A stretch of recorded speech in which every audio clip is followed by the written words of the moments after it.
the streaming side seems to be very important to them as well. And I must admit, this is actually a very, very good thing. I do a lot of streaming with the Quest 3. It's very good at it already. Essentially, even with the Quest 3, I feel like when using the upper end codecs, the experience is such that it doesn't feel like you're looking at a video stream. It genuinely feels native.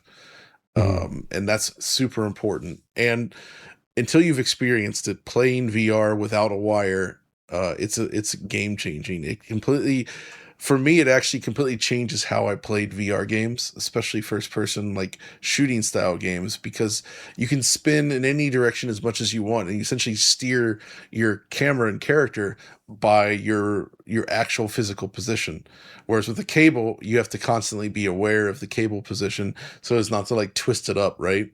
Right. So for anybody that's like, say, coming from an Index or any other wired headset, this is going to be a gigantic improvement for you.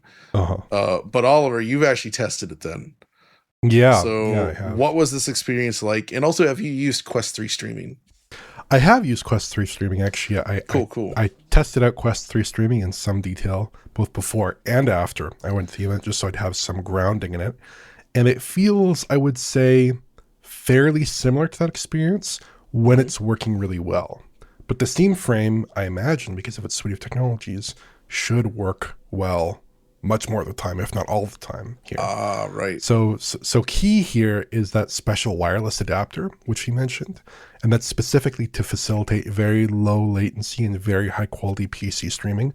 They don't want to leave this up to chance with some routers, some Wi-Fi, things like that. They have a direct Wi-Fi 6E connection between that dongle and the headset, which is really cool. And it works really well, at least in my experience. Now, I did not have a ton of time stress testing this thing, but it felt very low latency. There was no stutters, nothing like that.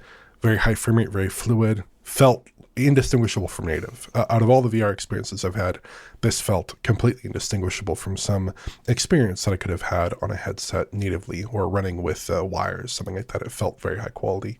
And obviously it has foveated rendering and foveated streaming, which you mentioned before, which help greatly with that, I presume, here. And there's a very easy to use VR interface, it seems, as well. And you can emulate a mouse using hand controllers, things like that. They showed me some limited snippets of SteamOS functionality.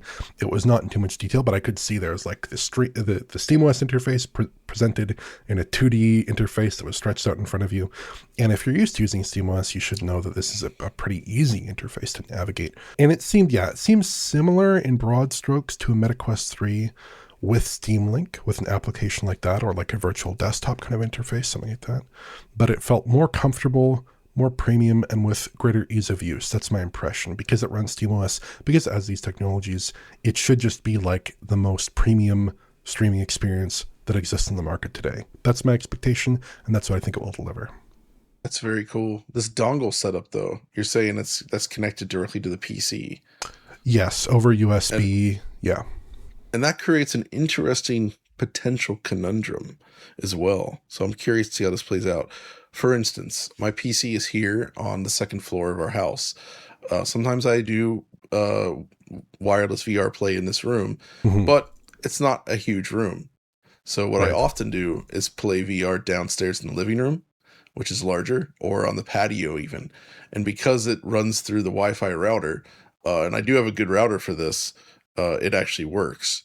Whereas I fear with the thickness of the walls in this house, if it has to be connected to the PC only, that could create problems if the headset is desired to be used in a location where your PC is not. You know what I mean? Yeah.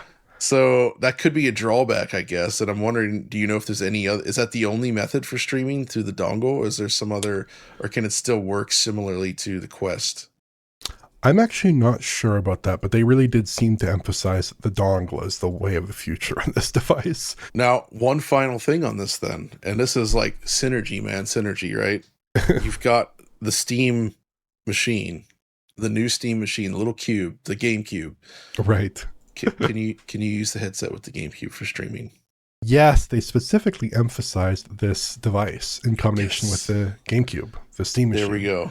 Would be a good combination. It also works with the Steam interface you might have on the PC. Any device running Steam. Any device running Steam, yeah, basically.